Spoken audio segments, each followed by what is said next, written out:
The Bitcoin Standard podcast brings you seminars from Saifedean.com, my independent online learning platform where you can take my online courses on the economics of Bitcoin and economics in the Austrian school tradition, join our 2 live weekly seminars, and read my books before they are published. Sign up now for access to the draft of my forthcoming economics textbook, Principles of Economics, and take 5 full online courses based on my books, The Bitcoin Standard, The Fiat Standard, and Principles of Economics. The Bitcoin Standard podcast is brought to you by Crowd Health. Crowd Health is the Bitcoiner's answer to fiat health insurance. If you listen to this show, you've probably heard me rail against the problems of modern healthcare and health insurance. Crowd Health is a brilliant new solution to this problem that leverages the power of Bitcoin to help people get affordable healthcare. Crowd Health holds its cash reserves in Bitcoin. It negotiates with healthcare providers on your behalf and gets you much better rates by offering to pay them cash, upfront, without having to go through the expensive bureaucracy of modern healthcare insurance. It's a solution that works better for healthcare providers and for patients by disintermediating large insurance companies who have the wrong incentives and are constantly raising costs. I'm very happy to have signed up for Crowd Health, and I'm really excited to support them as they disrupt the fiat health insurance industry. Go to joincrowdhealth.com and use the discount code SAIF, S-A-I-F, and you'll get the first 6 months for $99 only. Coinbits. Coinbits is a great way to introduce your pre-coiner friends and family to Bitcoin. Get them set up in under a minute and help kickstart their journey by turning everyday spare change into Bitcoin. This Bitcoin-only app takes the uncertainty and fear out of Bitcoin saving by rounding up debit and credit card purchases to the nearest dollar, then using the difference to buy Bitcoin. Set it, forget it, and let the app automatically tax your high-time preference spending by saving the hardest money ever. Want to save in Bitcoin faster? Customers can multiply their roundups up to 10x or adjust their savings frequency for weekly or daily Bitcoin stacking. Coinbits is built on a sound, tried and true dollar cost averaging strategy that turns Bitcoin's volatility in your favor. Once you've gotten a private wallet set up, Coinbits encourages you to withdraw your Bitcoin to your own private wallet and embrace the Bitcoin Standard way of life. Start stacking on coinbitsapp.com and save your time and energy in the soundest money ever. Get paid in Bitcoin regardless of who you work for and regardless of who is paying you. All thanks to a premium service I personally love and use, and that is Bitwage. Thanks to Bitwage, I receive my book's royalties in Bitcoin. It is cheaper, faster, and easier. It is a true set it and forget it system, and Bitwage has been offering this premium service since 2014. Anyone can sign up and use it right away. No restrictions or limits, fully non-custodial. You can even split your incoming payment. Get part in Bitcoin and part to a bank account you specify. It could not be easier, and I cannot recommend Bitwage highly enough. Go to bitwage.com and sign up now and get paid in Bitcoin with your next payment or salary. Hello, welcome to another episode of the Bitcoin Standard podcast. Our guest today is Paco de la India. Paco is an avid runner and Bitcoiner, and inspired by my book, The Bitcoin Standard, he started the journey called Run with Bitcoin. And his plan is to travel to 40 countries around the world, run around those countries, use Bitcoin, document the journey to share that Bitcoin is the hardest money, that there is adoption of Bitcoin, and to host Bitcoin meetups, and ultimately to show that humans of Bitcoin are kind. Paco is currently in Mexico, which is country 28 out of 40, so he's already run around 28 countries. And he joins us to share his adventures and tell us about the Bitcoin scene in some of the wonderful countries he's visited, where all kinds of developments and exciting developments are happening with Bitcoin that probably most of us aren't very familiar with, since most of the media and attention in Bitcoin focuses on primarily, the US and Western European countries. So Paco's here to tell us about his travels around Africa, Latin America, and all sorts of fun places. Paco, thank you for joining us. All right, man. Thank you, man. So nice to hear from you, man. It's so good. Good morning to everybody, and hello to everybody. Thank you so much for all your love, man. This is amazing. It's beautiful, and thank you for the book. I would just say it's like the first time I'm getting to talk to you, and I would like to just say thank you. Thank you for making it freely available online. Thank you, sir. Thank you. I'm glad you read it, and yeah, I believe I always say this, so I'm just going to take this opportunity to say it again. I don't think you're stealing from me if you're not taking anything from me. If you download my book online, if you pirate it, if you give it to a friend, for me, that's no different than you giving a physical book that you bought to your friend. And so if you just post it on a website and somebody downloads it, then that's totally fine with me. I'm very happy about it. I think piracy is the best marketing. And it's very flattering when your book is pirated. It would absolutely suck if my book was never pirated. It means nobody's interested in it. So thank you for that. Thank you, man. No, it's really good. It's really helpful, and I'm really looking forward to. I'm really happy to see your books in different languages. Yesterday or today, in about like a couple of hours ago, my friend got some another 5 or 6 of your books, and he's giving it to people who are gonna write synopsis or like the short form in Indian languages, because Indian languages are about 27, 28 languages. They were trying to reach out to the consensus network, and they were not interested. They were like, nah, India is a small, like the consensus is the thing that they do copy for you. They translate it for you, and they weren't interested. So this guy just picked up the books. He's just giving it to people who are going to write it in their small little languages, not the entire translation, but like the summary of the book, what it is. And India being a gold bug, we worship gold. We love gold. We have generational wealth in gold. So this book would be just like an eye opener for entire India. It's a 1.5 billion people now. Yeah, the most populous country in the world starting last month or so. Congratulations on that. There you go. Thanks to Kama Sutra, we've been practicing. It's the book is now out in about 36 languages, but none of the Indian languages. And a lot of people have contacted me over the years interested in working on it, and I've put them in touch with the publisher to try and buy the rights and work on it. But for some strange reason, it hasn't materialized. I'm not sure why Consensus aren't interested in. But Nico, if you're listening, at least one of the Indian languages needs to be done. But I guess, there are probably language issues, maybe, and difficulty in distribution and obtaining rights.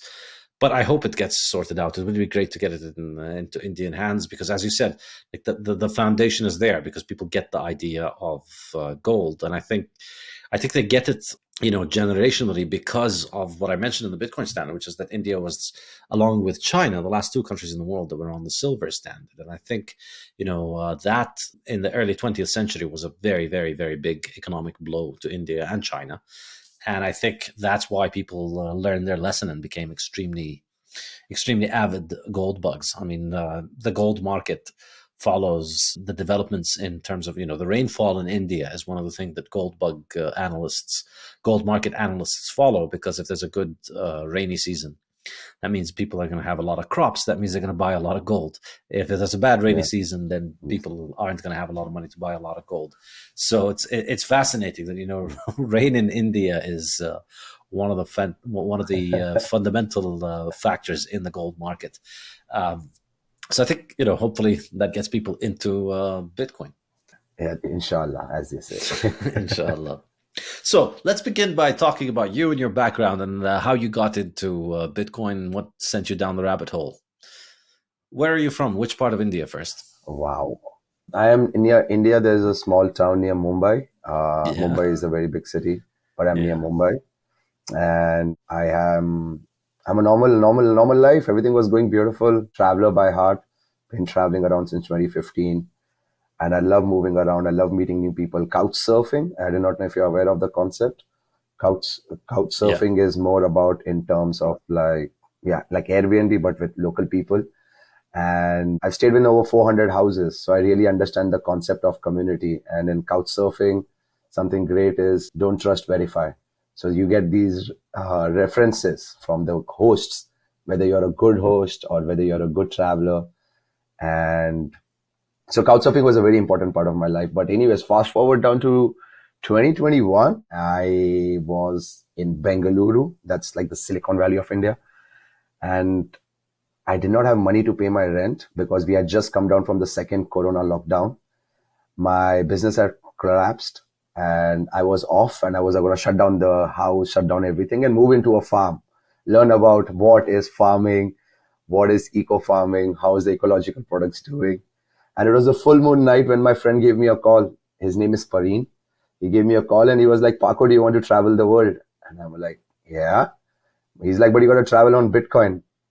And I'm like, what the is Bitcoin? He's like, I'm giving you a book called the Bitcoin Standard. Thank you.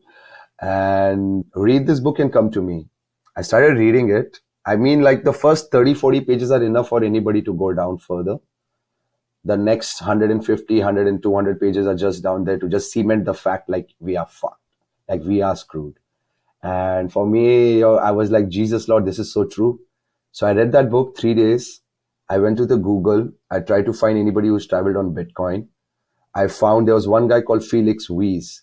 In 2017, he traveled around you on chain, and he had traveled about 27 countries or something.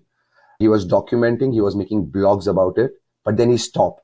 The last of his blog was, this is too much work. I'm going to stop writing. And I'm like, shit. Okay.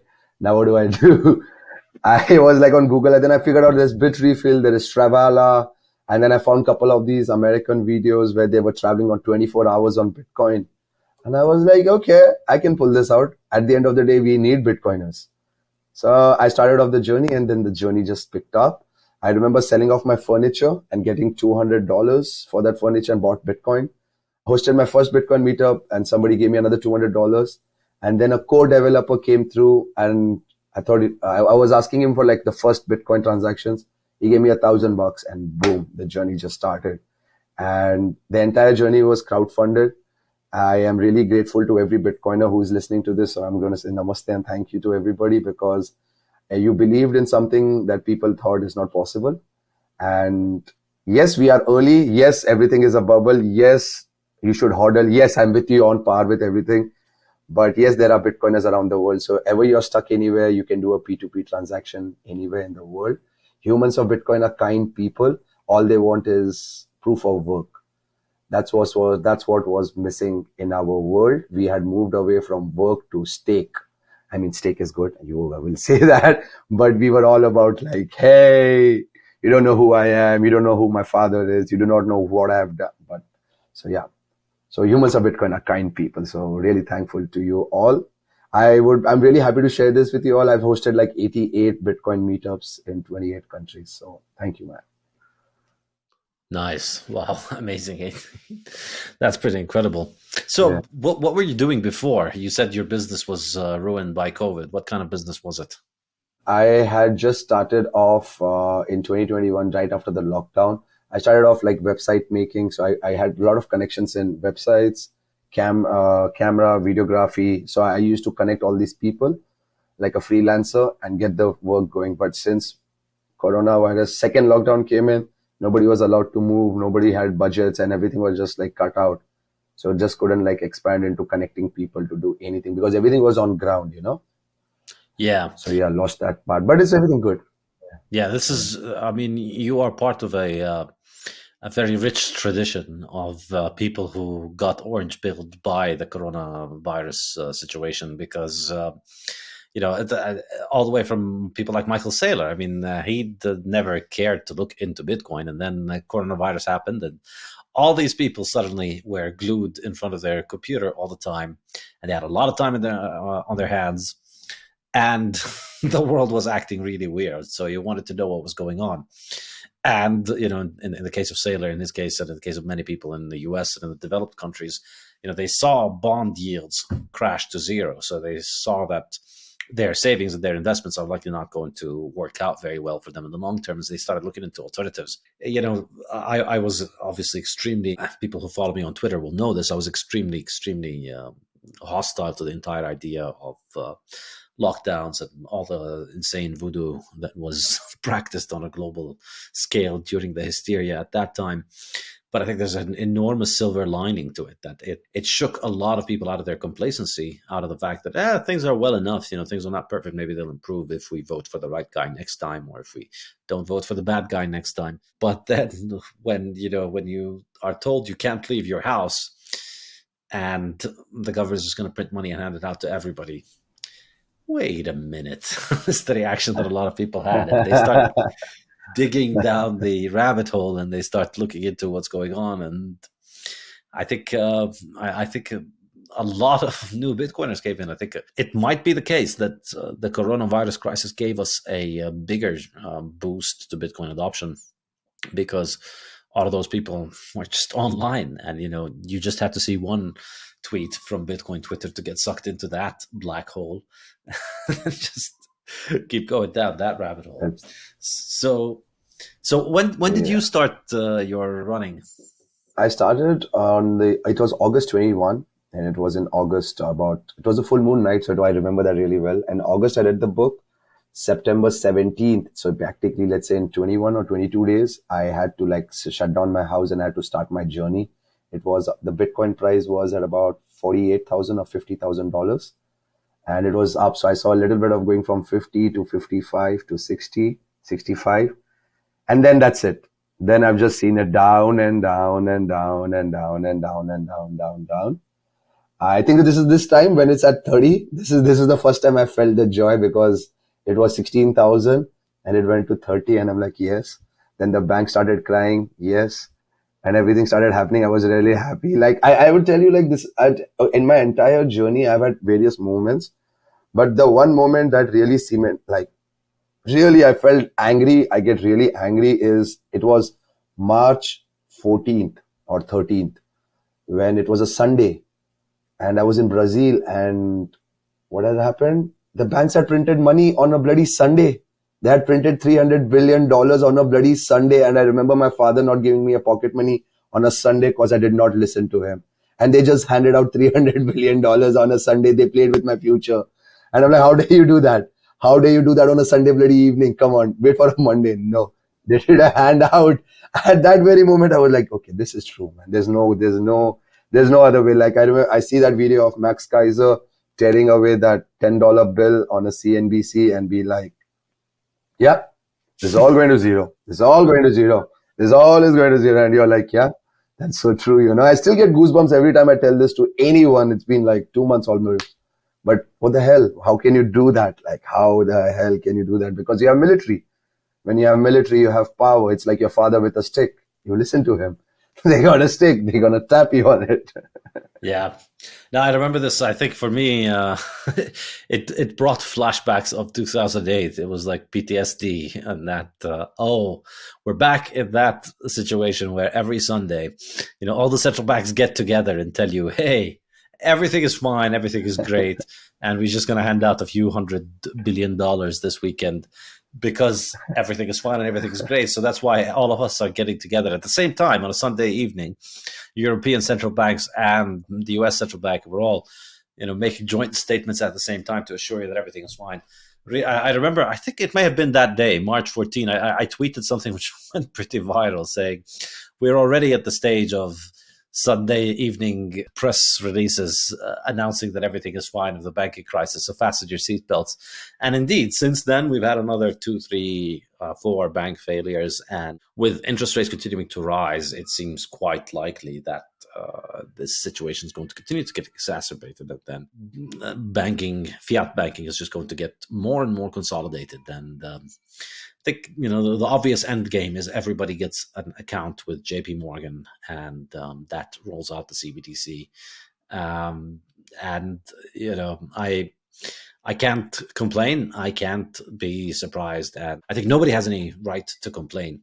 I think before Bitcoin was invented, I used to think of central banking as a crime. And now, like thinking back, I don't think central banking is a criminal in the sense that it was before the invention of Bitcoin. Because before the invention of Bitcoin, you had no alternative. You had to put your money in your local bank, Yeah. and your local bank had no alternative but to be part of the local central bank, which had no alternative but to be part of the US Federal Reserve System.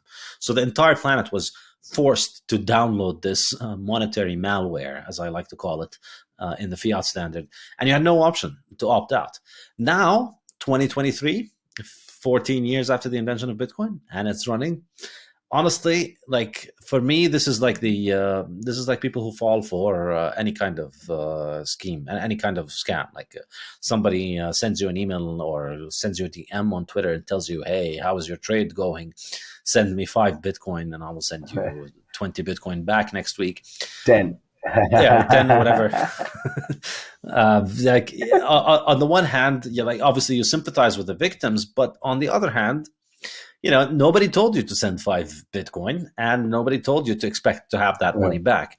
And this is exactly how I feel about people who are complaining about what their banks are doing to them. Like, If it's 2023 and you still haven't figured out that you are not the customer of the bank, that you are the product, that you are being robbed, that the point of the bank and your central bank is to rob you and destroy your children's future in order to finance the fiat cartel. If you haven't figured that out at this point, you're just not going to make it. And so it might be your central bank that will rob you. It might be your local bank that will rob you. It might be Twitter DMs from cute fake profiles of Asian girls that's going to get you. But you're just not going to make it. Like, if you haven't figured it out this far, I am sorry to report the diagnosis is NGMI. Not going to make it. Yeah, I agree with you, the NGMI thing, but I have understood like something really crazy is like the countries like BRICS, right? Brazil, Russia, India, China, South Africa, they're really strong now and they're really looking forward to it. I speak on behalf of my father, who is so adamant to use the CBDC launched by India because India is a strong country now. And he's like, look at us. Our Prime Minister Modi is a great guy. Watch this. We have power. We have power. We are the strongest country. And if you look at the entire Bitcoin ecosystem that I have seen, it's mostly happening in English. And you're privileged to know English. If you go down to Nigeria, there are 250 languages. Okay, in Africa altogether, there'll be 1600 languages. There is information, but the information does not reach to the masses. It doesn't reach. By the time it reaches, it's gone. It's filtered. It has added flavors. It's gone. It's like, it's a beautiful thing when you said like there are 36 languages Bitcoin Standard is available in. But I remember if you give this book to people, they're like, should I read? So there are two cultures around in the world. That is, one is the videos. The African culture, they love watching videos. The second culture is the book culture, which is like literally fading away. But the Africans don't follow it. That's 1.5 billion people too. It doesn't reach down there. But people are really excited for what is going to come with CBDC. It's me telling my father, I'm like, hey dad, it's not possible. CBDC is bad. Listen to this. He's like, no, I don't care. And after you try to explain to him about something about Bitcoin, and he's like, I'm 65. I have lived my life. You're good enough. I have enough gold to take care of me and my wife. You figure out your life. You think Bitcoin is the future? Yeah, good luck with it. It's your life. I'm going to die soon either way. And that's true. That's like most of the people are like, I don't care. I'm not going to touch it. And every media uses Bitcoin as a synonym. The best one would be Central African Republic. They used Bitcoin as a synonym. I was down there in that country and I was like, all right, let's just see how is the Bitcoin adoption. Dude, they do not have electricity. They do not have roads. But guess what? That is the richest country in entire Africa. They have diamonds, they have gold, they have silver, they have natural gas, they have petroleum. They got everything that's possible. They have it, but there is so much corruption. Dude, they don't have electricity. Can you believe that? How do you get Bitcoin adoption?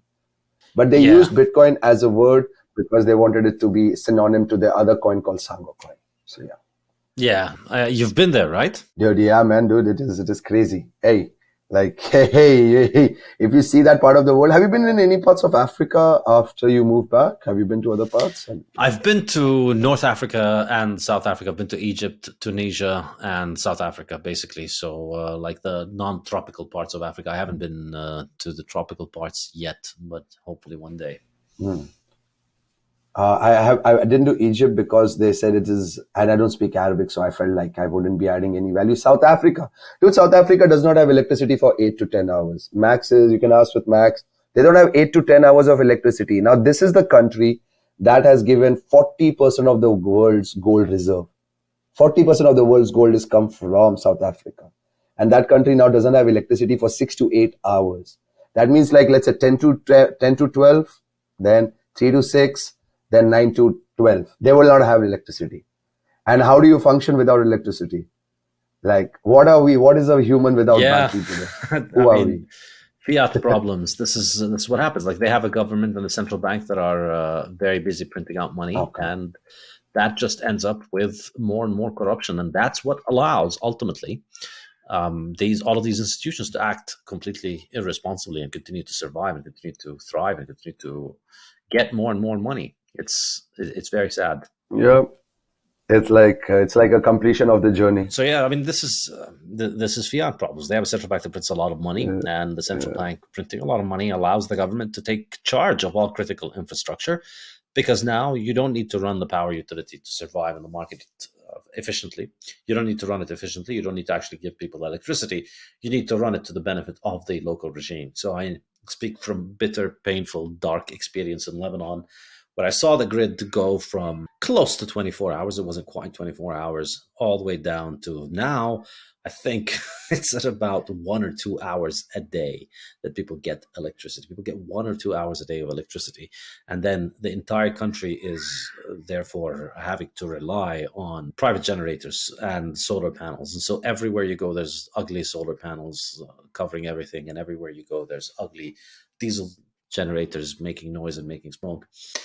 But the electricity company, continues to spend 30 years paying out salaries to thousands of people that don't even show up and go to the offices because they can.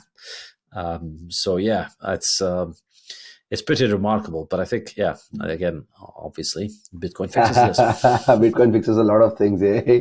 Bitcoin fixes this, Bitcoin fixes that. Yeah, you're like, but it is positive.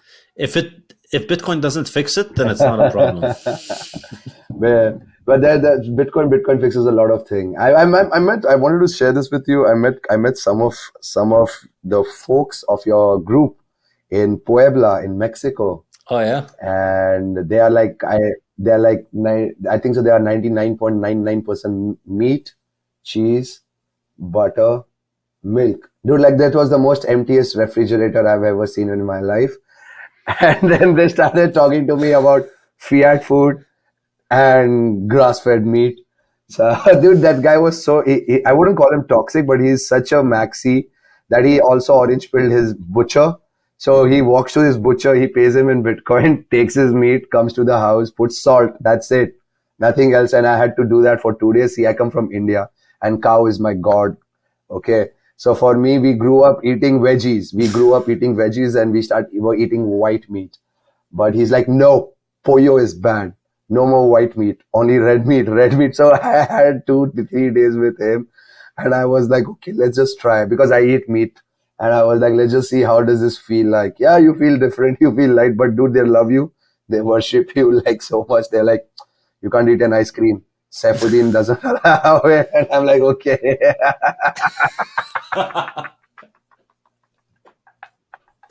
I love it. I love so many people tell me that whenever I'm going to indulge, not so many people, but a few people have told me whenever I'm trying to indulge in in some bad Fiat food, I can see you in front of me judging me and nodding and just looking down on me, and then it stops me.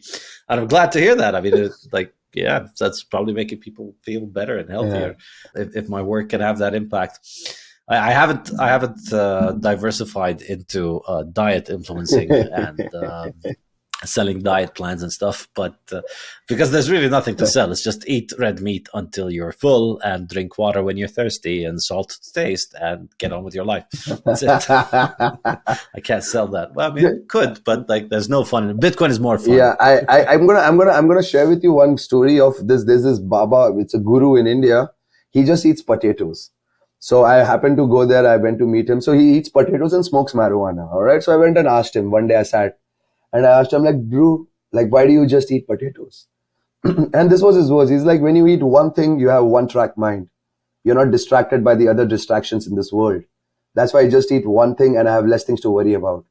And now if I take that analogy of what he taught and what you're doing in your life, it makes sense. When you're just eating one thing, you're not distracted by the other nonsense in the world and you're just focused. So yeah, I think so. It works. Oh, absolutely. This is really, for me, an enormous productivity hack in India and in my life, not in India. In that I just, shopping for me is just going to the butcher, picking up meat, and that's it. And preparing meat is very simple, very straightforward. You figure out the meat that you like, and then you figure out how to prepare it properly. It takes a few minutes, and then you're ready. The entire process of food takes up so little time, and it allows you to be so much more productive. I definitely agree with it. Not a fan of potatoes, but I mean, I like potatoes if fed to cows. I'm a second layer eater of potatoes. I first have them processed through cows, which I also admire a lot because they are. I am made out of cows. They are what I am. I think This is we grow those animals because we eat them. So they are given life because farmers put them on farms, protect them from predators, feed them, take care of them, and all they suffer for a few seconds, even less than a second. Many places with modern slaughter, they suffer for a few seconds or less than a second, and they're done. But they're fed for their entire life, protected from predators. I think people imagine that the alternative is they'd be out in the wild, living fulfilling lives and um, being entrepreneurs or CEOs or something like that. No, the life of cattle is you're the open buffet of the jungle. The buffaloes and all of these large herbivores.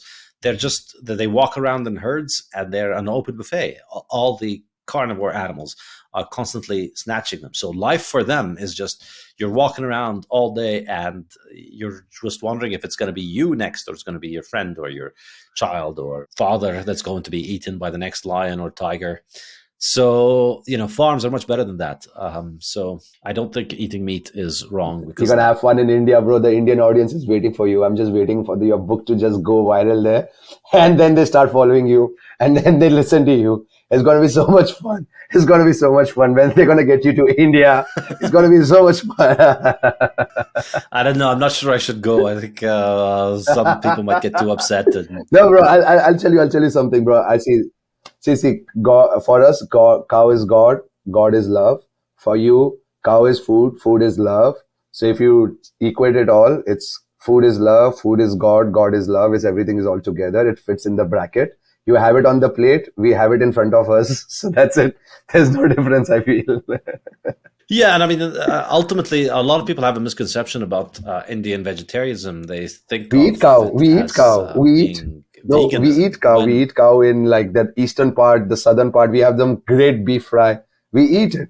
It is just like some parts of India, they're like, no, but we do. Yeah, and even in the places where they don't eat them, they still live off of them. They live off of the fat. Like the ghee is the most important ingredient in Indian food, I think. And I like a lot of the biggest problem that a lot of the vegetarians have is with malnutrition is they think they're recreating the Indian diet. And then instead of using ghee, they use hydrogenated margarine and all of that horrible stuff. And that's not the same. It is absolutely not the same. I'm with you. Okay, I want to get back to Central African Republic. So, from what I understood, like from the beginning, it did seem like it was a little bit more hype than substance. It seemed like they're just, Bitcoin. I mean, I think the president of the Central African Republic seems to have studied Bitcoin. He's a mathematician. He seems to have studied it and he found it neat. But I don't think he quite got the kind of maxi perspective because he immediately pivoted to launching their own altcoin, their own national digital currency. But recently I heard that they've just scrapped the whole thing, or at least scrapped the legal tender law. Is that correct? Yeah, that's what I read too recently. And I'm surprised.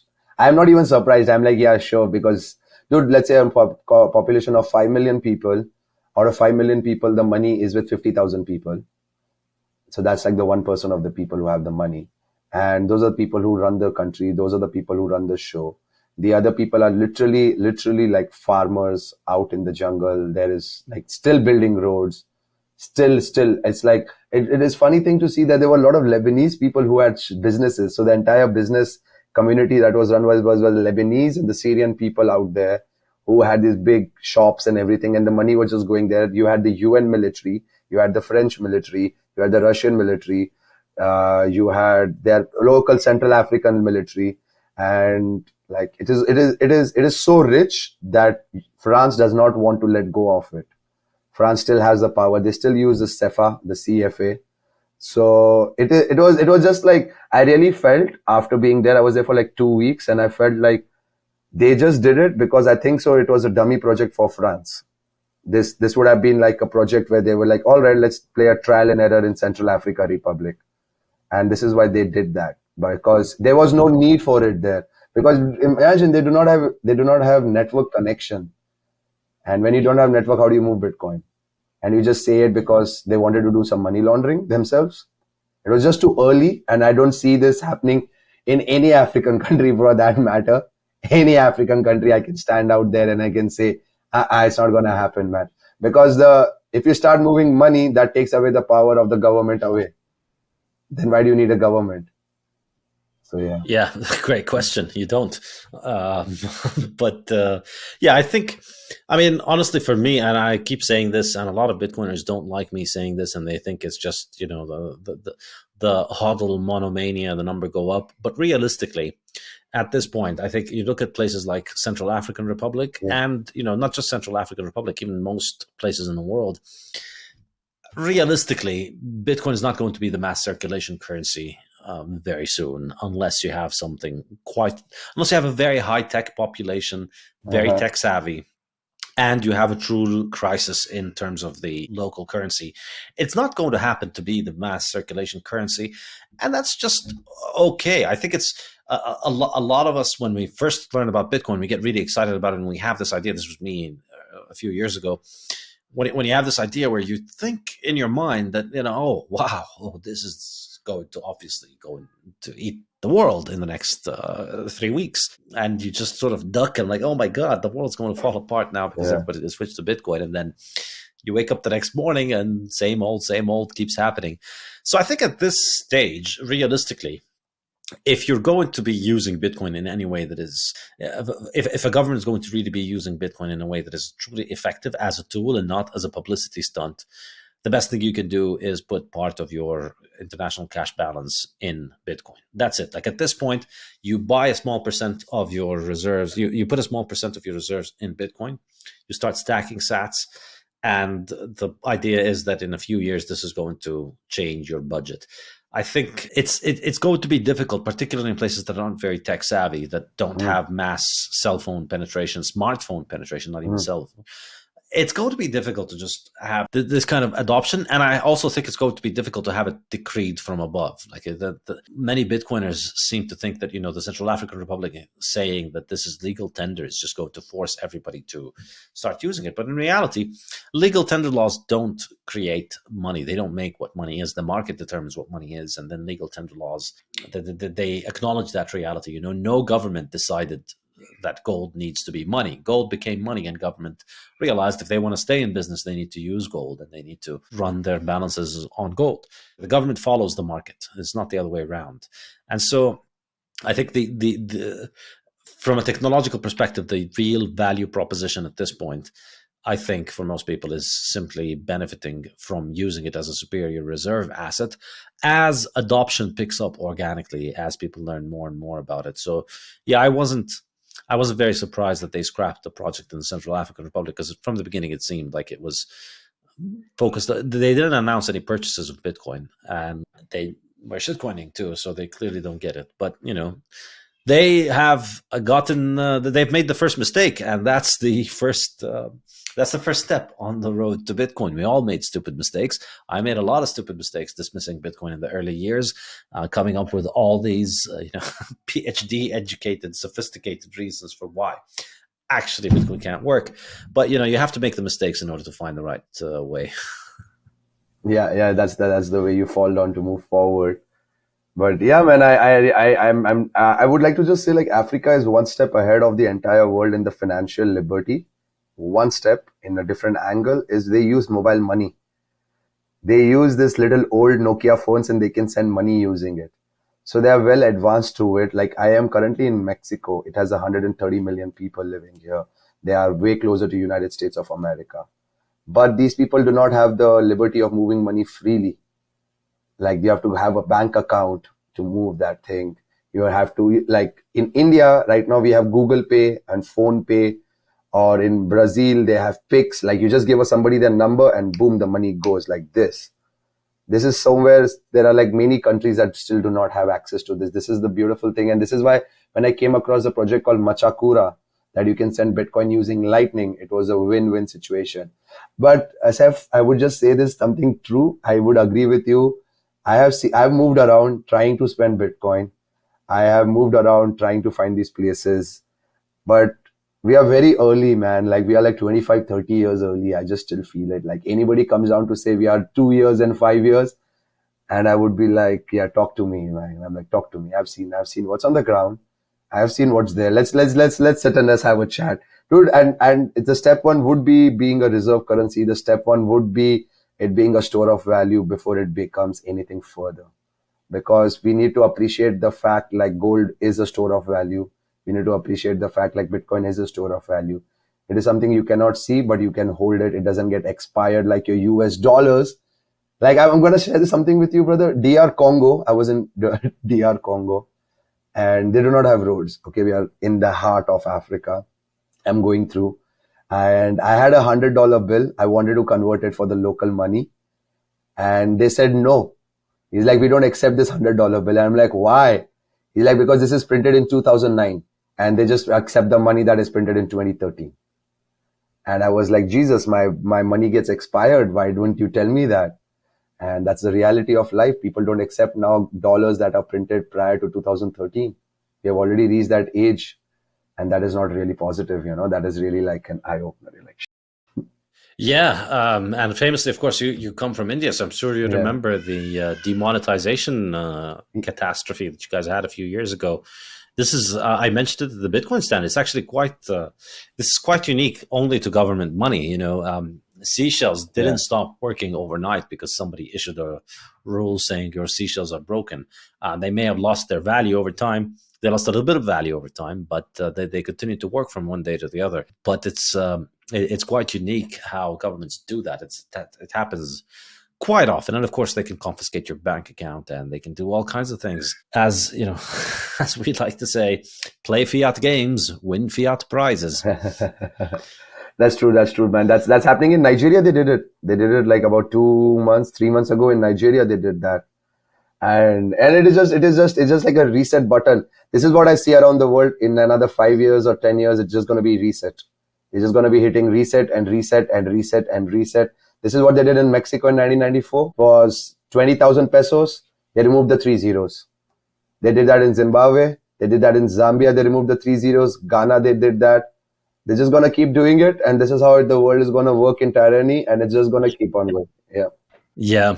These are all amateurs, by the way. Turkey took out 6 zeros. I remember this. In the early 2000s, the Turkish lira went from 1.5 million to 1.5 for the dollar. 6 zeros overnight. And now it's well on its way to going back to 1.5 million. I think I can't remember where it is now, but I think somewhere in the 50s or 60s. It's under 100, but don't count them out. Turkey might be the world champion when it comes to inflation. Like, I think their currency has been destroyed more than any other country because to go back from 1.5 million to 1.5 is quite remarkable. But listen, tell me about this project that you mentioned about Lightning over cell phone. This is, I've heard, I think it's in Ghana and Kenya, right? Yeah, it's in 9 African countries. It's called Machakura.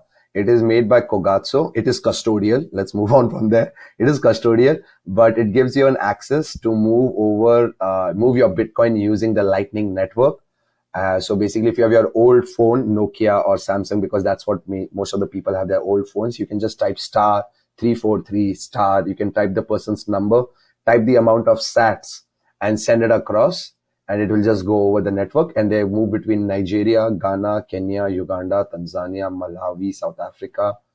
I do not know the other country they are onto, but yeah, so you can just move that thing. And he's an amazing chap. He is a coder himself. He understands coding. So he made it himself because this is the need in Africa. In Africa, people don't have access to internet as luckily we have around the world. But yeah, that's the thing. So that's beautiful thing. And it is very new. I remember when I was there, they were having like 300 or 500 users, 1,000 users. We are hardly few people in this world. We are hardly very few Bitcoiners in this world. So yeah. Yeah, no, I think it's a great idea. Obviously, I wouldn't recommend putting all of your life savings in it, but for operational capital, for pocket change, it's remarkable, and I imagine the fees are a lot less than the alternative of trying to deal with your local banking kleptocracy. A couple of weeks ago, we hosted Magat Wade from Senegal, and she was telling us about her experience with the bureaucracy in Senegal and trying to set up a business there. And so I can only imagine what it's like to try and, imagine if you're in Senegal and you want to send money to Ghana or you want to send money to Kenya. I can only imagine how complicated that would be. And these cell phone services. Machakura. Machakura. Yeah. Yeah. Machakura, yeah. If you're in any of those 9 countries, dear listener, please do check it out. It's a fascinating project. I like it a lot. I wish them all the best. I hope it continues to thrive. I think this is an example of use that's going to likely grow. I mean, I'm not an investor. I don't know anything about it. I just think it's a brilliant idea, and I think it's likely going to go places. Inshallah, yeah, I really hope so, man. Because anyways, we are very early, man. It's just I really feel like we are just so early. I do not know. You felt that in 2017, 18. I do not know. I still feel now that I've seen what's on the ground. I really appreciate what Matt says. Stay humble, stack sats, and it is beautiful, man. It is good to have a store of value. Just said like when Bitcoin is 250K, I wouldn't be running around wearing a Bitcoin on my T-shirt. I wouldn't be doing that thing, and I'm just like I will be just like, hey, bro, this is really like because you have gone around telling people, and you have seen where we are, and 99.99% of the world doesn't care, man. Like, if you sum up the number of Bitcoiners around the world, you'll be surprised to see we are very few. The Indian Bitcoin community, India, the OG Maxis is 250 people, 300 people in that group. That's it. Brazil, 250 million people, 100 people in that group. Let's just say even that 100 people are who are talking. Let's add another 2 zeros to it, 100,000 people. If you sum up the Bitcoiners around the world, we are just so little. It's like a bubble of Bitcoiners. There's another bubble of Bitcoin Cash. There's another Bitcoin BSV bubble. Then I met yesterday, whom did I meet? I met a guy who is a BSV believer. He told me Satoshi, and I was like, wow. So it was just like crazy. But there is all these bubbles of people who are just happy in their bubble. The XRP army, you forget about those people. They're just happy in their bubble. So if you sum up the entire crypto community also all together into all of this, we won't be so many people. But the fun part about all of this is it is less than 1% or less than 0.1%. But those are the people who are moving the world. Those are the people who are going to make money, lose money, go forward and understand what is Bitcoin. And those are the people that will, after understanding Bitcoin, having that bull run, be able to have much more adoption for the people who are going to come through, because they will be able to share their sats in the coming time, because they will have the sats to very less sats to share.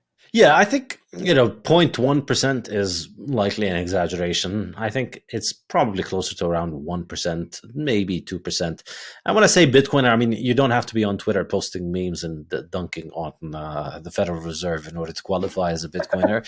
Obviously, it helps, but I mean most Bitcoiners I think are not even on Twitter, and they're not on Telegram, and they're not into groups. I know a lot of people like that just buy it, hold it, use it, benefit from it, and live their life.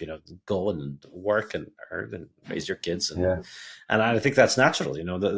We don't have plumbing enthusiasts community to get together and talk about how much we love the fact that plumbing takes the crap away from our houses. It just happens. Everybody just uses it, and I see this eventually being the case for Bitcoin. I think it's just going to be a form of financial plumbing. It takes out the crap out of our money, basically. Very well said, man. But we are very early, bro. I'm just gonna stick with that. We are just so early. Nobody wants to hear about it. Like absolutely. I go to a restaurant, and I wear this Bitcoin T-shirt every day, and I just move around wearing this. Nobody even approaches and says like, "Hey, Bitcoin," and the people just look at it and give it a bad eye, because some of their friends have lost money and some of them have had a bad time. Like I remember El Salvador. So, dude, this was something important. El Salvador, I was looking for a host in San Salvador for a couple of days, and I told them like about my journey. I'm like, hey, I am Paco, traveling the world with Bitcoin. This. The guy replied to me. He's like, hey, it's good you are traveling, but Bitcoin has brought a lot of pain to me and my family. So you're not welcome. And thank you. I sent him a message. I'm like, hey, let's meet for a cafe. I want to know what happened. What pain did it bring to you? And the person didn't reply back. And this is something in El Salvador that is so true too. Like, you will see people using it in a Bitcoin beach. You will see it using in a couple of places, but people don't go towards it. Yeah. So, and people don't use it as such in El Salvador too. It's nice. You've been there, right? No, I have not been to El Salvador, but I am planning on going there next. Oh no, not next month. This month, in a few weeks. And mid-May, I'm going to be there. No, end of May. I'm going to be there. Yeah. Nice. Really looking forward to it. Nice. Yeah, you'll like it. You'll be surprised. You'll feel their dreams have come true. Yeah. And again, as I say, like for me, And there is that element of, I don't like to be the guy who goes to the restaurant and wastes the waiter's time trying to explain to them Bitcoin. And I strongly recommend you don't try to do that. If you're a waiter, you've got a shift to do. You've got a boss, and he has all these things that he wants you to do and all these things he doesn't want you to do. And you want to finish them and you want to go home and take your pay and have some money and live your life. And most people don't have savings. Most people live in a fiat world where they don't have savings, and so they don't have money that they've set aside for 3, 4, 5, 10 years into the future, which they can invest in something that they don't need to pay off quickly. I find it inconsiderate to go to people like that and try and tell them, hey, no, you should get into Bitcoin. And no matter how much you try and tell them the story of Bitcoin, that, what's going to end the central banking is going to do this, is going to do that. That's nice, but these people don't have the luxury of being able to put aside significant sums of money and wait for the long term. And if the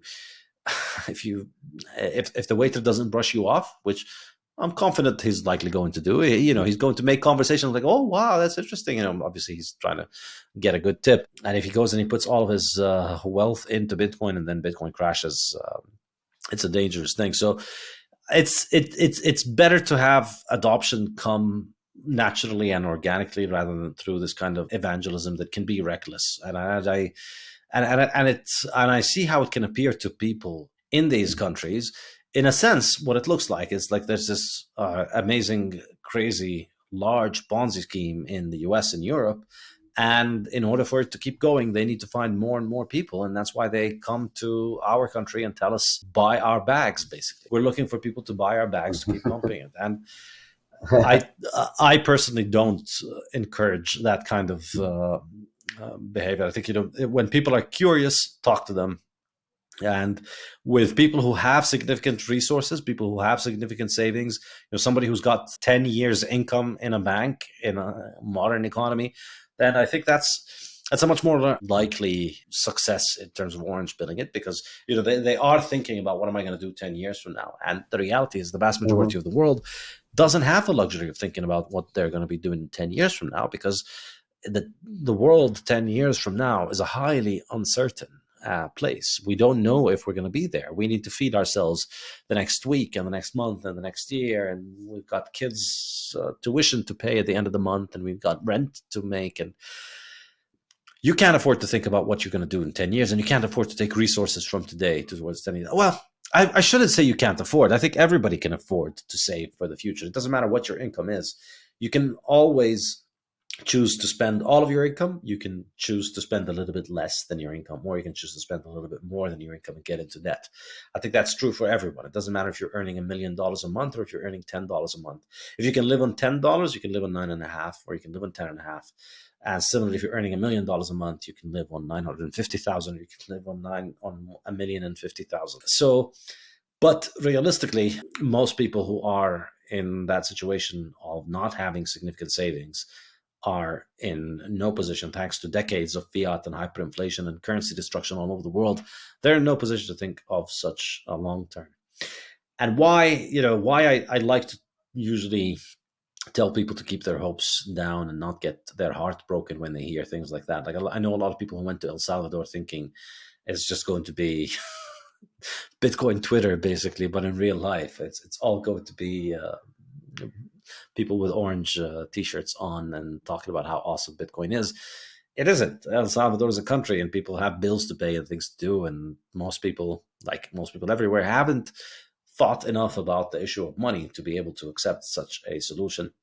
Where it, I think, will matter is in the fact that the Salvadoran government is stacking sats. That, I think, is going to make a difference. I think, we get another big bull run. They're likely, at this point, the Salvadoran government is probably around break even. I don't know what exactly their price entry is. Right now, I think the price today is around 29,000 or so. At this level, I think they're probably around break even. So if we get significant appreciation from here, obviously they didn't put all of their treasury in Bitcoin, which, in retrospect seems like a very wise move, because they started buying in the 30s. Bitcoin lost more than half of its value. They'd have been in real trouble if they'd gone all in. Mhm. But they did the smart thing. They made a purchase and then they kept stacking over time. They bought, I think, and President Bukele tweeted that he was going to start buying one Bitcoin every day on November 16, which was basically the bottom. Like he really called the bottom and kicked off the bull run. And since then, the price has almost doubled. Mhm. I think, give it another doubling, another two doublings of the price. Who knows when that will happen? But, the price goes up significantly over the next few years. It will start making a difference in El Salvador's finances, on top of all of the other positive things that are happening in terms of the elimination of crime and the increase in tourism and all of that stuff. So again, if you're looking, I always think Bitcoin is a low time preference thing. It's a long term project. If you're looking Mhm. for a quick win or a quick buck, you might be bitterly disappointed. So as you said, Matt Odell continues to be the font of all wisdom in Bitcoin. Just stay humble and stack sats. Dude, but brother, I would like to really, I've really understood something is you need to spend and replaces something that's been going around, and it is easier with what's happening with Lightning. I do not know how often do you use Lightning, because I've come across many Bitcoiners who do not use Lightning also. I have met a bunch of them in real life, as you say, the Twitter in real life. But the spend and replace has become very easy now for Bitcoiners. As you can say, there is access to Bitcoin through various applications and various exchanges. And in the terms of evangelism, these waiters that we talked about, I have tipped multiple waiters in Bitcoin and Wallet of Satoshi. I have tipped multiple of them in Blue Wallet Lightning. Unfortunately, the Lightning is going down. So it really breaks my heart, because I turned out to be another person who just scammed them, because Lightning is going down, so they're going to shut it down. But I think so if we start sharing sats, because this is a feeling. Bitcoin is a feeling which can come to anybody in there anyway. And I'm totally in favor of HODL. I'm totally in favor of organic. But I think so as a Bitcoiner, what we can do is at least spread that, because sometimes when somebody gets that little sats, there's 5,000 sats, those 10,000 sats, and the person is like, dude, that is $30,000, but I just got like $3 worth of Bitcoin. It gives you a different feeling. That gives you a very different feeling. And followed that by telling people to read your book can be like, okay, you've got the sats. Now, what are these sats? Could make a huge difference in a lot of people. Yeah, I agree with you also on the fact like people don't have money. They have bills to pay. I've seen that in Africa. An average African salary is $60 to $80 per month. And they have kids, they have family, they don't have time to do anything at all. I am on par with you on all of these things. But as a fellow Bitcoiner, it's like then you're as like a Michael Saylor sitting down and shouting on Twitter like, hey, Bitcoin is math. Hey, there is no second best. Hey, there is no this. Then it doesn't make, then we are keyboard warriors. We love keyboard warriors. We enjoy the hype we get on Twitter. We enjoy the dopamine rush we get on Twitter. But as a Bitcoiner, Bitcoin has given us time. And I feel like Bitcoiner has a purpose towards Bitcoin, that is to share it even with their loved ones in their own way. That could be through a book, through a podcast, through any of the any ways. But I just feel like we need to just put it across, because it is like a mycelium, right? This is like the mushroom that keeps growing in different ways, and you do not know. As you look at Geyser Fund now, Geyser Fund is where I run my project. And when I started, there were only 6 or 10 or 12 projects, but today more than 200 projects are there. This is how Bitcoin has grown over in this 2020, 2021. This batch has come, which has brought so much hopium for people. I know we are very excited, like, whoa, this is going to change. But no, it is going to take time. Everything takes time. Bitcoin is a teenager. It's a 13-year-old teenager is going to go through it. But I really feel like a Bitcoiner should always be like, all right, here is something for you. Like, here is a little bit for you. A little bit, not much, but a little bit, because this is how you share the kindness. I received a lot of kindness. I am here because of Bitcoiners. Lot of like from your book starting over to the people sharing their house, food, sats, blessings. I'm here because Bitcoiners shared. This is the strong network effect that we are here for. So I really hope Bitcoiners keep sharing, man. This is very important in their own way. In their own way. That's beautiful. Yeah, absolutely. I think that is very, very true. Tell us more about your adventures. Let's before we move to Latin America, tell us more about Africa. So, what else did you notice there other than Lightning or the Um, mobile app Machakura? uh-huh, What else uh-huh. struck you about the communities, the startup scene, the Bitcoiners? I'm just going to take you through the fun stories. I've done 18 African countries. So in Kenya, I came across a Bitcoin bus. Like the entire bus is like full Bitcoin, full Bitcoin. There were massages, restaurants for Bitcoin. People already all use on-chain. I would really like to thank Binance here because most of the people do Binance. They have all Binance app. But something I want to say there, when people talk about Bitcoin adoption in Africa, guys, heads up, it's not Bitcoin adoption, it's USDT adoption. And when they say they have high trading volumes, this is because they're trading in USDT, because USDT gives them stability, which Bitcoin does not give. Let's say I sent you some Bitcoin for $10,000. By the time you received it and I have block confirmations, the $10,000 has become 9,985. You have lost $15. So people use a lot of P2P trading in Africa. But I was really happy to see what Anita Posh, that is from Bitcoin for Fairness, has done a great job in Zimbabwe and Zambia. She has built us a team. She speaks about Bitcoin and she really has got a lot of support from the community. And it was really great to see that. Nigeria, I could see, Nigeria was a place, like if you remove IMF and you put them aside and you put Nigerians, they can manage the world. They have way too much money. That's why they are number one in the P2P market if you look for it. South Sudan was a wake-up call. I entered a war zone by mistake. I didn't plan to enter a war zone. And when I entered through this war zone, they stopped me. They found my GoPro. They found my drone. And they called me a spy. And I was down there with military people, like, I'm a spy here. And they started checking my bag. And they couldn't find anything apart from that. They said, you have to pay $300. And I said, I don't have cash. I had about like $15 change left. They were like, you're hiding money in your underpants. And I was like, there you go. I'm stripped naked now. I'm naked in front of military people in South Sudan. And they couldn't find anything. And that's when I understood, yeah, Bitcoin is unconfiscatable. Nobody can take your Bitcoin. And that's the beauty of it. But brother, the thing in Cameroon right now it's happening is they stop your cars, and while during the checks they say open your mobile phone. When you open your mobile phone, and if they find a Binance app or they find any of these apps, they call it money laundering, and then you have to end up paying money. So it is like if you get stopped by any military, any drug agency, any cop, anything, you have to give them some money. This is how Africa moves. Okay. This is so true. South Africa was a very nice wake-up call. I got mugged in Johannesburg. Where else do you get the best experience? In Johannesburg. And when I got mugged, I remember I came back, I had my laptop, I went onto the Twitter and I said, hey, I just got mugged, but I'm safe. And the community in 2 hours got me a new phone. And this is the new phone that I am using. So thanks to the Bitcoin community for this. And as they say, not your keys, not your coins. I had the private keys. And I recovered my wallets because I'm practically on a hot wallet all the time. And I use it like every day on day-to-day life. Every hour, in fact, I have access to it. So South Africa was really nice. I really appreciate the Bitcoiners. There are many Bitcoiners in Africa who do not come in front of camera. There are many Bitcoiners who have beautiful stories. One of the greatest things I saw in Bitcoiners is everybody ends up having a piece of land. They end up moving towards having their own agriculture.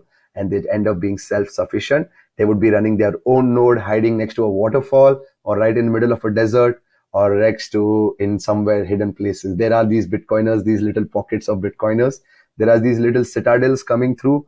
But the time preference game in Africa is very high. So any project that's starting in Africa, man, like I really love them. I really appreciate the proof of work do. But the time preference is so like when you're earning $60, $80, right? What do you do, man? Suddenly, if somebody comes down and gives you like $500, you'll be like, yeah, sure, let's do that. Let's chill it. So yeah, that's true. So yeah, some of the stories I'm just telling you. Yeah. Okay, well, moving on to Latin America. So then you left Africa. Yep. I think you went back to India first, and then you flew back to Latin America, Yes. right? Yeah. I did El Salvador, Awesome. Brazil, Costa Rica, and now Mexico. Next, I'm going to Cuba. So yeah. Oh, wow. Yeah. That'll be very interesting to see. Yeah. And so, how did you find Brazil? What was it like in Brazil? Dude, there are 3 circular economies. They started it. There's one that I went to. It's called Jericoacoara in the north. It's called Praia Bitcoin. Fernando. I think you would like to talk to him. He's an amazing guy. He started it in the north of Brazil. Then while we were there during the conference kind of feeling, two other communities got started. It's called Bitcoin Montana. So there's a mountain down in the center in Mary Geras, and down in the south in another place called Rolante, they have like another 50, 60 businesses that accept Bitcoin. So Brazil is very positive, 200 million people. I am really looking forward to them. But then Brazil is part of BRICS, and BRICS is right now in power. You see, everybody who is part of BRICS is in power. So Brazil is good, and I'm really hoping like they get it. They already use Pix, so you can send money using your cell phone. So that's pretty strong. Yeah, I should say, I mean, realistically, though, I think a lot of people have been going along with the idea that these press releases by the BRICS are going to be extremely significant and consequential. Yeah. A couple of weeks ago, we had Peter St. Onge on, and he makes the case that the world is de-dollarizing. And I was trying to make the opposite case. And I still think, I'm pretty skeptical of the idea that these governments are going to de-dollarize. And I think it's, and I say this as somebody who's spent the last 15 years seeing those things. And, initially I used to think in 2008, 2009, 2010, this was when I first started to understand economics and started to understand those things and get out of the kind of straitjacket of mainstream economics. Initially you think, oh, well, China, India, Brazil, Russia, South Africa get together. That's a significant amount of the world's population, a significant chunk of the world's economy. And if they unite and if they get off the dollar, then that's going to be curtains for the dollar. I think, 15 years later, sort of like with Bitcoin, similarly, all of us, when we first heard about Bitcoin, we thought, oh, well, this is going to die, obviously. And then it keeps not dying, and you keep starting to develop doubts about whether you're correct about it dying. So I'm going through something similar with the dollar, and that I that website, Bitcoin Obituaries. There's going to be, you could make a similar one to the dollar obituaries. There's a lot more dollar obituaries being made, and I think the realistically, it's not like these governments can just announce that they are off the dollar and then it happens. It's a lot more complicated than that. The idea that they're going to trade in their own currencies, I think, is completely fanciful. So you hear India and Saudi Arabia make a press release saying we're going to start trading with the rupees and the reals or whatever. Yeah. But India has no reason to stack Saudi reals except trading with Saudi Arabia. So it has no reason to keep stacking them to hold actual reals. Similarly, Saudi Arabia has no reason to hold Indian rupees except for trading with India. So they have no reason to keep a cash balance in rupees. And again, going back to the same discussion with Bitcoin, I view the whole thing through cash balances. Everything is a competition for cash balances. That's what we're up against. That's what we're doing. We're trying to make Bitcoin the biggest cash balance. The Indians are trying to make the rupee the biggest cash balance in the world. The Chinese would like their own currency, obviously, to be that. And the Americans have that. The Americans have an enormous lead over everybody else. The amount of cash balances in the dollar are maybe 20, 30%, compared to the euro, they're like 3-4 times larger than the euro, or 5-10 times maybe larger than the euro. I'm not sure of the numbers. But compared to other currencies, the US is just way ahead. So I'm making a press release, tell your father and his Indian friends perhaps to curb their enthusiasm a little bit, like with the Bitcoiners who think the world's going to hyper Bitcoinize in a week. The world's also not going to hyper rupeeize in a week as well. And there's no amount of BRICS meetings is going to change that. And realistically, also, all you got to do is just look at the currencies of those countries. They don't have very good currencies. Like there's nothing encouraging for a Saudi Arabian or a Brazilian or an Indian or a Chinese to want to hold those currencies for all these other countries. And I think the more important problem, well, maybe not more important, perhaps equally important, is the fact that those countries don't have open capital markets. Then they don't have large capital markets where people can come in and out in size. So Saudi Arabia holding Indian rupees or holding Indian bonds, well, that means they're going to need to make purchases of $1, $2, $3, $5 billion and sales of $1, $2, $3, $5 billion. And if there's not enough liquidity, it's like you're buying a shitcoin with little liquidity. One whale can send that shitcoin to the moon or tank it to zero when they control a big part of the supply. So without that kind of liquidity, without these giant cash balances, I think it's just in the case of BRICS, it's just stay humble, full stop. There's nothing else to do. No, they won't stay humble, man. They are in power now. They won't stay humble. What's with BRICS is, I would say something great. I say the Indian diaspora that is outside the country, right? So there are a lot of Indians that work abroad. So they send a lot of money back from Dubai, Saudi Arabia. There are like a lot of, there's a major expat population. If you look in the Gulf countries, will be Indians. Okay, so that is one aspect. But the Chinese aspect is so sure. Like I really would say if I'm going to make kids, I'm going to make kids and I'm going to teach them Chinese. And I'm going to say this why? Because I have seen what China does. So I was in Cambodia, all right? So China owns the Cambodian seaport. Okay, so as you leave China, you reach Cambodia. From Cambodia, Thailand is a kingdom, will not barge in. Singapore will not barge in. You come down, Sri Lanka, they own the Sri Lankan airport and the seaport. They own it for 100 years, all right? You move from Sri Lanka, India won't barge out.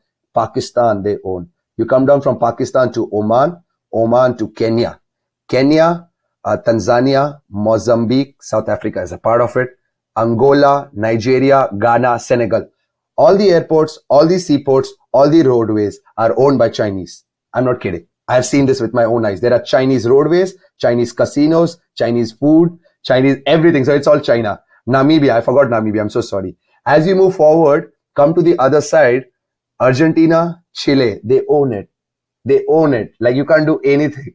And this is what you mean by the global south. When they say the global south is this, and this is it. When you have pumped in over 50 to 60 billion dollars in Africa itself, because you are able to own all their mines and all their roadways and everything, you're just practically owning everything. And this is going to happen, brother. I have seen it firsthand. And this is where the majority of the population is. 1.5 billion people Chinese, 1.5 billion Indians. That's 3 billion people and another billion people spread around. So another 4.5 billion people. Yes, they do not have the purchasing power, the liquidity, the aspects, what you said, but they literally have it on paper. It's like, here you go. This is us. And for 100 years, and you will just see them. They'll be there. They'll be there. I do not know how much they're there in other parts. I haven't seen them in Mexico so far, so many, but I'm sure they will be here too. Well, I mean, it's true. It's happening. The Chinese have had pretty high savings rates since the 1970s. So this is an old joke that I used to give in my lectures, which is class I'd always ask the students, so what was the most important thing Mao did for the Chinese economy, for the Chinese people? And the answer is died. The most significant and best thing that Mao did was that when he died in 1978, all the people around him realized, okay, we can't keep going on with this insane communism and we need to liberalize. So there was an enormous amount of liberalization. Obviously, China's nowhere near a free market now, but it is a utopia compared to the mass starvation fields of the 1970s and the Cultural Revolution and all of that stuff. There's an enormous amount of private enterprise. I mean, there's private property. That's the thing. If you're Chinese, you can own things now. Back in the 1970s, that was a lot more complicated.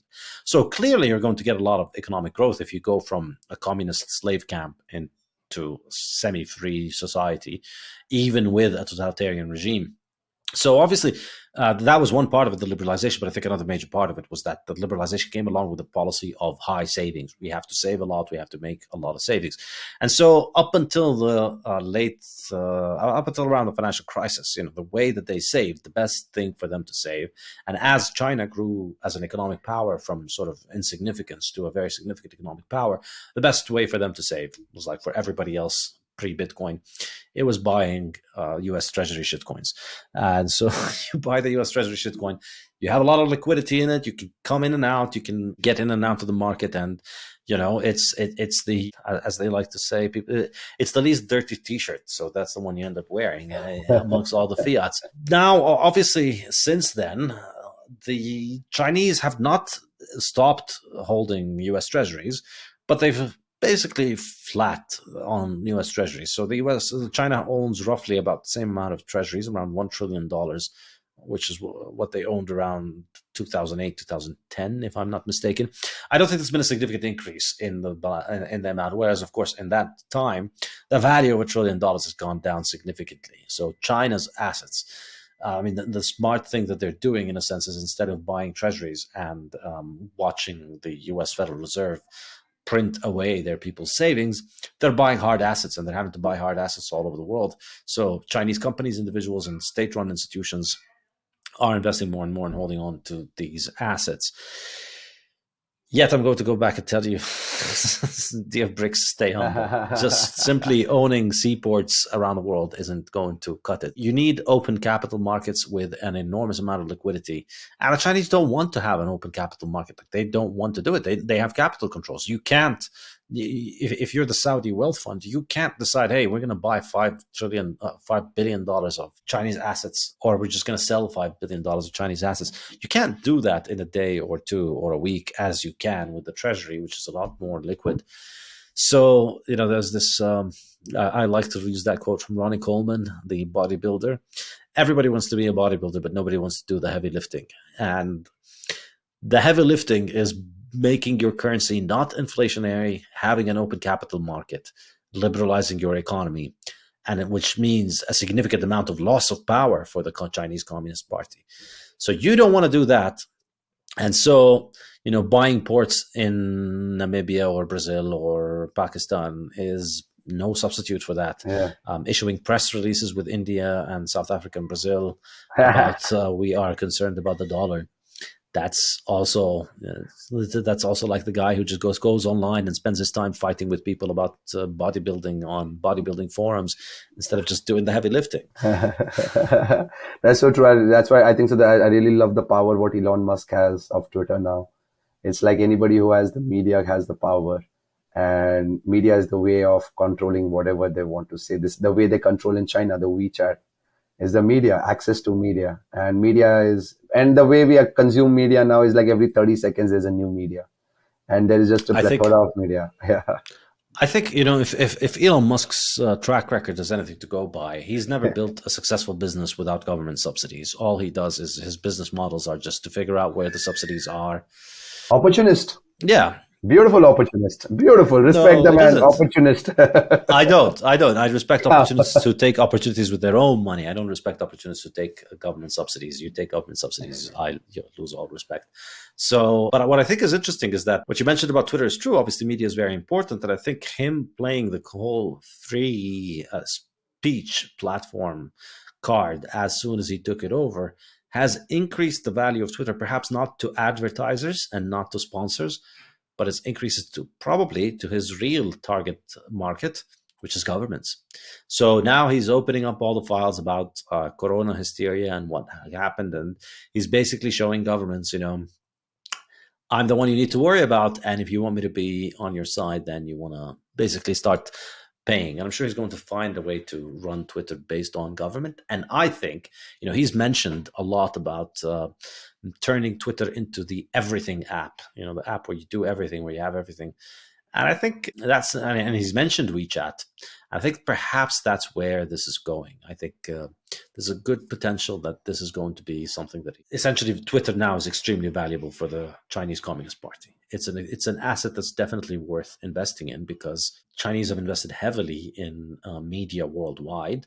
You don't get a lot of criticism of the Chinese Communist Party in mainstream media anywhere. You don't get it in movies, and you don't get it in sports. And Mesut Ozil at Arsenal was basically unpersoned by Arsenal when he spoke against the Communist Party. So that's a serious amount of investment, and I think something like that is highly likely in Twitter, particularly when he takes it in the direction of making it a payments app. And this is why I think all of the idiotic garbage about promoting the stupid shitcoin scam that he keeps promoting, I think that's kind of a sly way of bringing in payments and money into Twitter, but then it's going to pivot into something like WeChat based on CBDCs, surveillance, and that's So where I true. see it. So true. Like the way you see the future. Yeah, and I see that's why Noster. Welcome to Noster, by the way. That's where we connected. So that's positive, man. So as you can see, in the midst of all of these things, control, CBDCs, there is still ray of hope. Still, you feel happy. You still smile like, yeah, okay, there is something else coming up. We humans love to create problems and then solutions. We are the ones who made plastic. We are the ones who made preservatives. We are the ones who said we went to the moon. We love doing all this shit. And from there, we come forward and we create something great. So I feel Nostr is another hope for, yeah. Absolutely. And the bigger the problems, the bigger the solutions. My next book, Principles of Economics, which is just coming out now, the whole thing discusses all, it's a long book and it goes through all of these economic topics. And it's constantly showing, how it's human reason that's acting, human action. It's heavily based on Mises. And the idea that it is human reason that is acting, people are acting to improve their lot.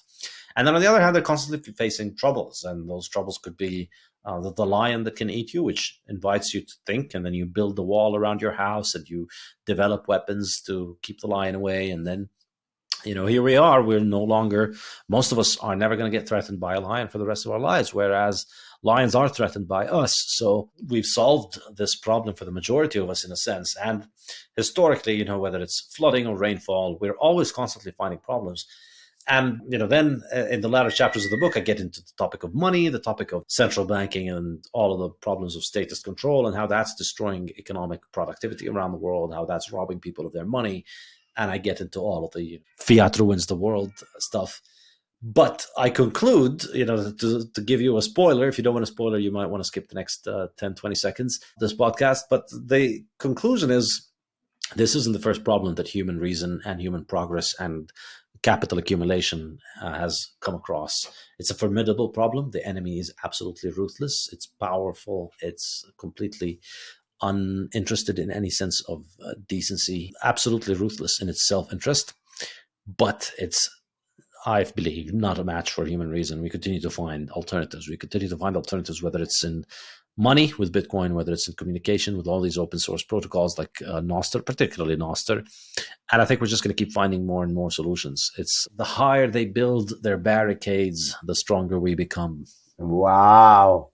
Nice one. I like that one. I felt so good. I'm like, yeah, let's go. Let's do the heavy lifting, guys. Yay. Nice one. That's nice. Really looking forward to the book, man. Congratulations on the third one, right? Yes, the third one, yeah. Yeah, man, really, really excited for this. I think so. I'll be seeing you in Miami that time. And yep, we get that. Yes, are you going to be in Miami? Yep. I'll be there. Oh, excellent. Yeah, man. I'm really looking forward to that. There. Yeah, man. That's really nice, man. I'm really grateful. Like, yeah, really happy. Like we are doing our part in this world where if we just read your Bitcoin Standard, you just come down thinking like, shit, the world is going to die tomorrow. But no, yeah, we are still here. The world is not going anywhere. We will go, but the world will still be here. Exactly. Better try and leave a mark before you go. Yeah, man. It's beautiful. Absolutely. All right. What other fun stories do you have to share with us? Wow, man. I would just say, like, there are circular economies around the world, man. Like, go down and support them. Go down and feel. Have you been to any circular economy though?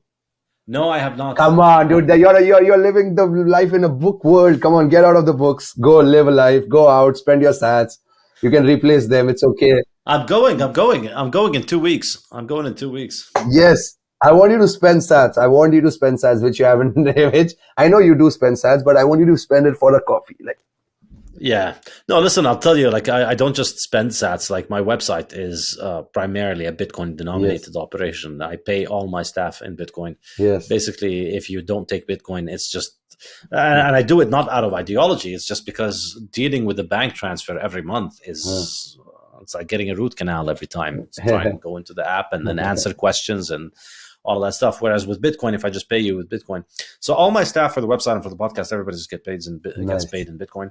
And on the website, we usually get paid in Bitcoin. So there's a 10% discount to pay in Bitcoin. Yes. Because there's a lot less headache with dealing with Bitcoin payments. We use Lightning through OpenNote, and it's a lot less headaches than using with credit cards.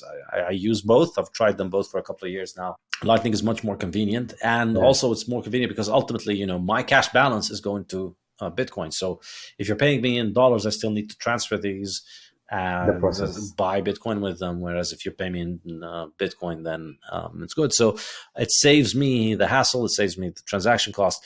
But the reason that is the case, again, the reason I'm able to live on a Bitcoin standard ultimately is because I and the people that I work with on the website and a lot of my customers are already holding significant percent of their cash balances in Bitcoin that allows them to have that margin for trading. This is ultimately what I think matters.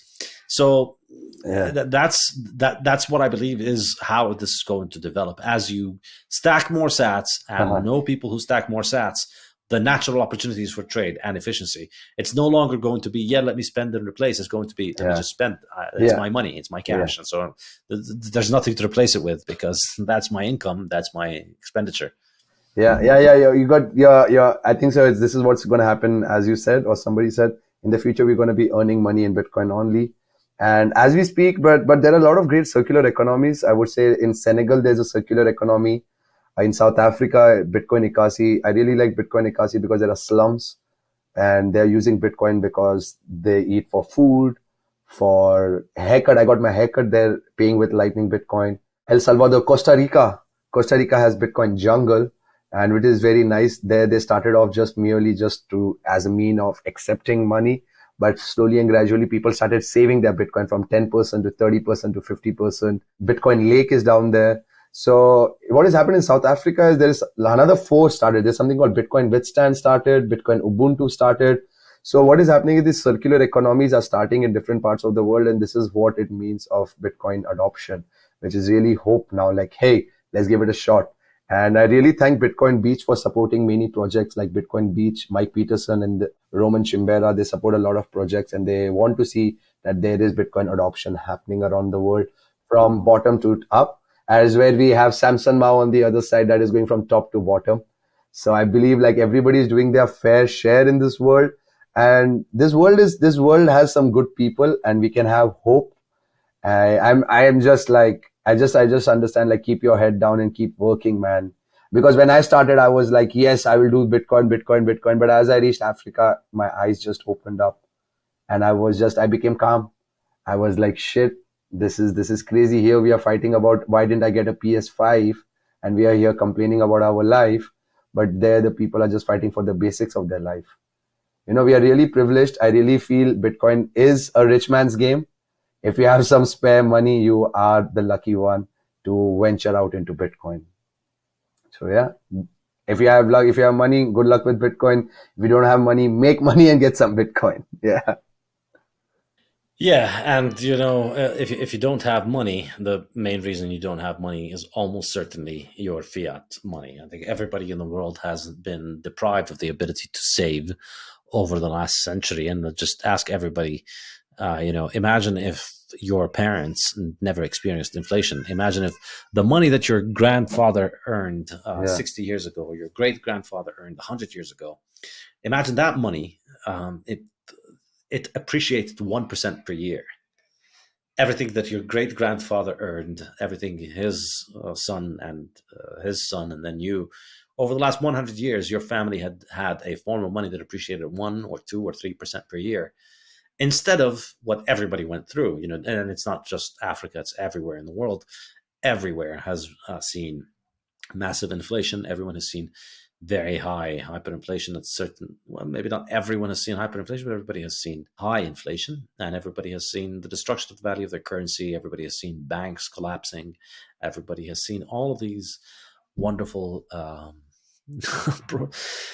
fiat features, and that's just been destroying people's ability to save. And that's why people get born into a world of unimaginable riches, but they don't have any of these riches, because they have no way of passing that along through time. It's sad, but Bitcoin fixes it. Wow. Yeah. Bitcoin fixes it. Yeah. Bitcoin gives you the option to dream again, because we had forgotten to dream. And I'm a strong believer of manifestation. I'm like, you manifest everything in this world. Thou shall ask, thou shall receive. There is abundance in this world. But we do not have time to dream also now. We do not believe in our dreams. And then we look for approval from outside. Let's say social media. Social media is going to approve my dreams. Social media is going to grant me. No, you have to get down working. People have to start working and get appreciated for the work, which doesn't lose value in the coming time. This is what is happening. We lose value and value. We get depreciated like a furniture. And then they throw us out. Then they bring a new furniture. Absolutely. Yeah. All right. Does anybody have any questions for Paco? Any of the guests here? Pavel was asking, which country do you think had the highest amount of Bitcoin adoption that you've seen?